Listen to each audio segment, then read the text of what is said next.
light on the economy and the state of the economy in our country right now. GDP growth data was released earlier this evening by the government. India's GDP for the first quarter that ended on June 20th, for the period essentially of April, May, June, that growth number has come at 20.1%. Let me take that across to Mr. Raghunathan and ask him, Mr. Raghunathan, are there green shoots in various industries and parts of economy right now? How would you define what we're witnessing in terms of this recovery?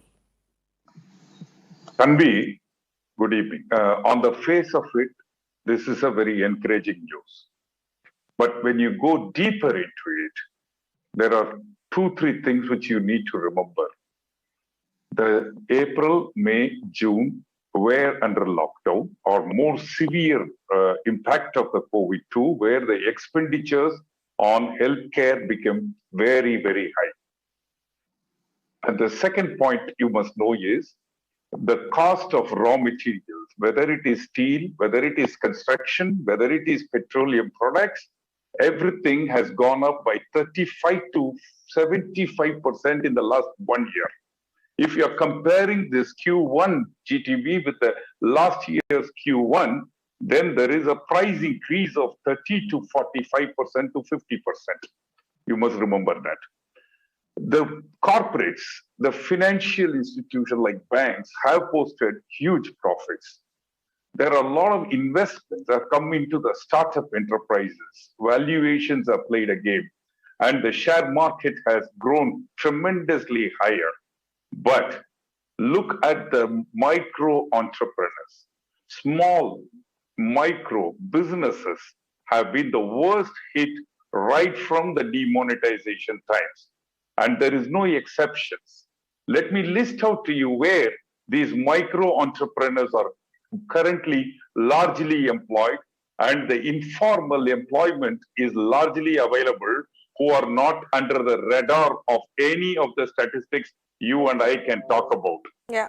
Now, can I take, for example, the gym market, the saloons market, the clothing industry, the exporters with the container problems, small exporters. I'm not talking large scale fellows. I'm talking about the matches industry, tanneries, furniture manufacturer, summer needs catering industries, fruit processing, diamond and gold makers, hotels and restaurants, tourism related, travel agents, educational sector, the canteen runners in the IT sector, all of them have perished. I did a survey on behalf of the Consortium of Indian Association in the month of June, and it was done by over 81,000 entrepreneurs responded to it. And we asked one question: how confident are our entrepreneurs today about their future? Do you know, Tanvi? Only 6% felt very happy. 14% were hopeful. Rest all, I'm talking 80% of the people, either they were uncertain beyond a few months, or they need a help to restart, or there is no hope, or they don't know where they stand. We asked how many made profit last year. 80% of the people only made losses. We asked the next question: how much of job loss in the COVID-2 period? I'm talking informal sector and a little bit of the formal sector too. During the COVID period too, we lost close to about 22%.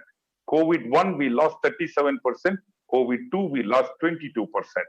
How many have used the government support of stimulus packages? Let me tell you, Tanvi, 88% have not used the stimulus package, which is evident. With the ECGLS scheme, which was catering to 50 lakhs MSMEs in this country, as against 12 crore MSMEs today. When I say 12 crore, it includes traders also. Before trader, it was 6.3 crore as per the statistics. With the traders, it is 12 crores of MSMEs. Out of that, 50 lakhs is the beneficiaries. So 12% of them have not availed the stimulus. And we ask the next question: government support feedback. 80% of them feel their government has not done much for them. I'm again talking micro entrepreneurs. Please understand, this is evident from the two factors: the gold loan. You see the auction sale of the gold loan which is happening. Who goes to the gold loan? The small entrepreneurs. The next one is a housing sale. Open any paper today, you see the recovery by selling the properties. House sales are going so dramatically high. Now, we are worried, we are concerned, we would love to be part of this growth pattern of this country, but I feel we are leaving out the small micro entrepreneurs behind. Okay, so Mr. Raghunathan, you wanted to come in as well. Tanvi, I've been listening.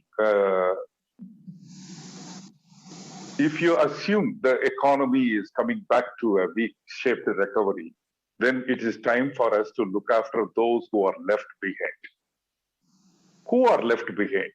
A huge portion of the entrepreneurs, the startup enterprises have been left out. They need oxygen. They don't need Horlicks. What is oxygen today? Oxygen today for them is classify them into some who don't want to continue their journey as an entrepreneur, then give them an honorable exit. Two, they want to continue, but they need a relief from the government or a package. What is that they want? They want to have a time to repay to the government or the revenue to the government. Take, for example, the income tax portal glitches. Who is benefited? Who is affected? Those who are benefited are those who have to pay to the government through the portal. Those who are affected are those who have to get refunds from the government. Most of the micro entrepreneurs have suffered in not able to get refund from the government. That is what is painful. You take the TRED platform. Today in another debate with Business Line, the TRED platform was saying that out of 450 PSUs, only 170 PSUs are registered with TRED. Most of the problems lie with PSUs in getting the payment, but only 170 people are registered with TRED platform. Take, for example, the restructuring. How many of the sector, which all of us agreed in the last 14 months have never seen the light back, will be a standard account as of 31st of March 2021 to be eligible for a restructure? What is the way out for them? What is that we have to do for them? This is something I believe if the government spends its attention to on a serious note, and I believe they will, because yesterday our Prime Minister touched upon the startup initiative as a big innovation coming up in this country. He has talked about the toy generation of ideas on toys as a big subject coming up. I think we need now not an Horlicks, but an oxygen. We have solved the problem or the crisis of oxygen shortage during COVID-2. Now, please give oxygen to the small scale industries, entrepreneurs, micro industries. They have a raw material price problem. They have a collection problem. They have a demand problem. And they have a banking loan problem. They have a repayment problem. NPAs are shooting up. It is now touching close to almost about 12% to 13% NPA. In spite of the restructuring happening. So time to focus if we want to have this growth with everybody. It's an inclusive growth is what is needed, and the inclusive is the entrepreneurs of India. That's my take on it. All right.